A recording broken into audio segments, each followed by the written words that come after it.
In its challenge to the selection decision, CWT argues that the contracting officer improperly made substantial and unjustified changes to the TET evaluation. CWT states that the contracting officer changed the technical evaluation by substantially downgrading CWT in critical criteria in an attempt to insulate the best value trade-off. The contracting officer drafted the source selection decision, which was approved by the source selection authority. The record, however, shows a well-documented, reasoned evaluation and award decision. Despite CWT's insistence that the source selection authority should have adopted the TET's adjectival ratings, source selection officials are not bound by the evaluation judgments of lower-level evaluators. They may come to their own reasonable evaluation conclusions.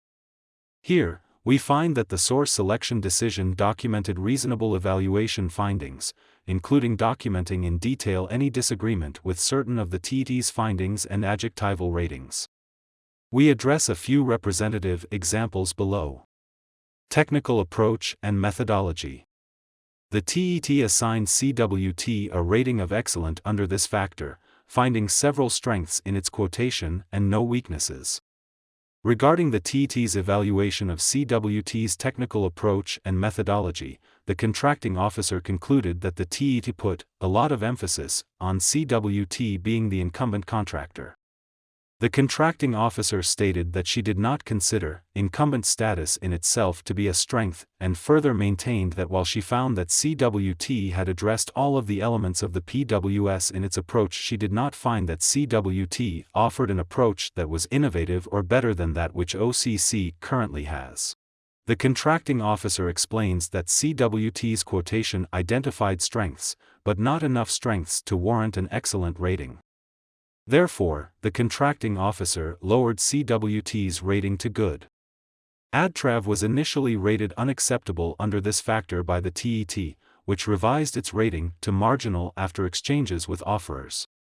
The TET did not list any strengths for ADTRAV. The contracting officer, however, identified a number of strengths for ADTRAV.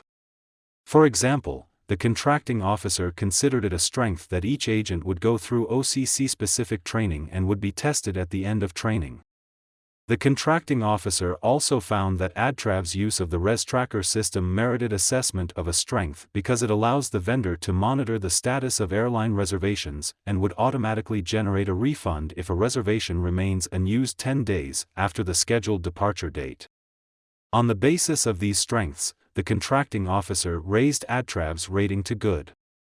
The protester disagrees with the contracting officer's findings and the adjustments in the ratings of both its and ADTRAV's quotations, arguing that the contracting officer's determinations failed to comply with the solicitation requirements and were unreasonable.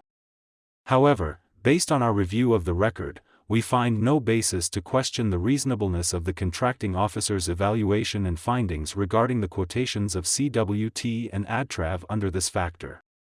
Corporate experience. CWT argues that the contracting officer unreasonably lowered its corporate experience rating and raised the corporate experience rating of the awardee.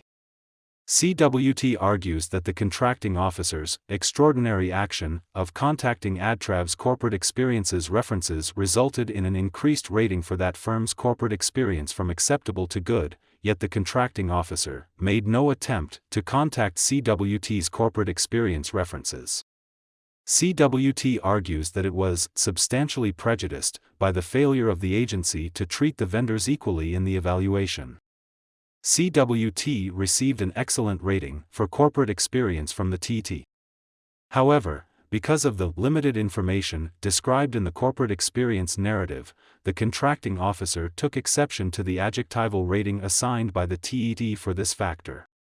The contracting officer noted that CWT's quotation contained little more than a listing of tasks and provided only a scant description of the work performed, and why the work should be viewed as similar to the OCC requirements.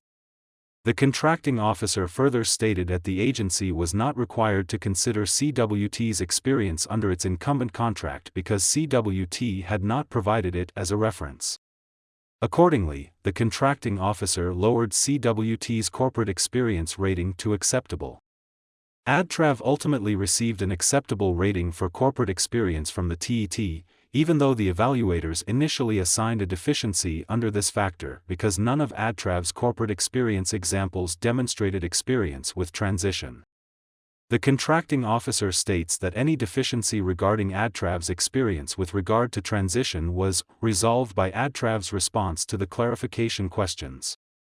The contracting officer further concluded that AdTrav's response more than adequately addressed the transition requirements in the PWS and elevated their rating from a deficiency to a strength based on their experience transitioning from the OCC incumbent.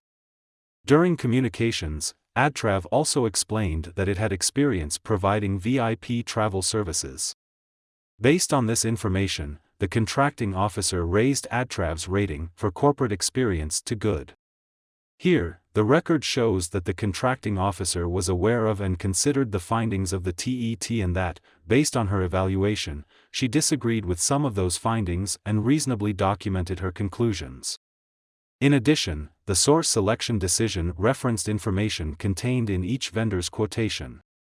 While CWT disagrees with these findings, the protester has not provided any basis for our office to find that the contracting officer's findings, and the SSA's adoption of them, were unreasonable.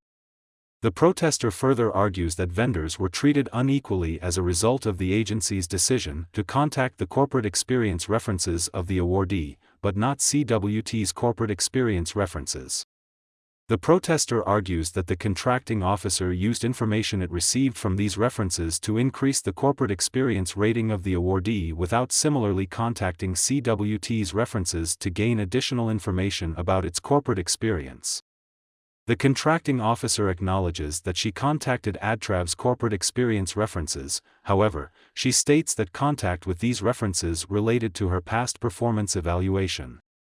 The solicitation stated that the agency would use the contracts listed under corporate experience to evaluate past performance. The contracting officer states that she did not contact these references to justify raising AdTrav's corporate experience rating. In addition, the contracting officer elected not to contact CWT's references, because she already knew OCC was satisfied with the support provided by CWT, and the information provided by the past performance references was considered sufficient. While the protester argues that the information the contracting officer received from AdTrav's past performance references affected AdTrav's corporate experience rating, the record does not demonstrate that the contracting officer utilized this information under the corporate experience factor. As such, we find no basis to sustain the protester's argument that the contracting officer's actions treated offers unequally.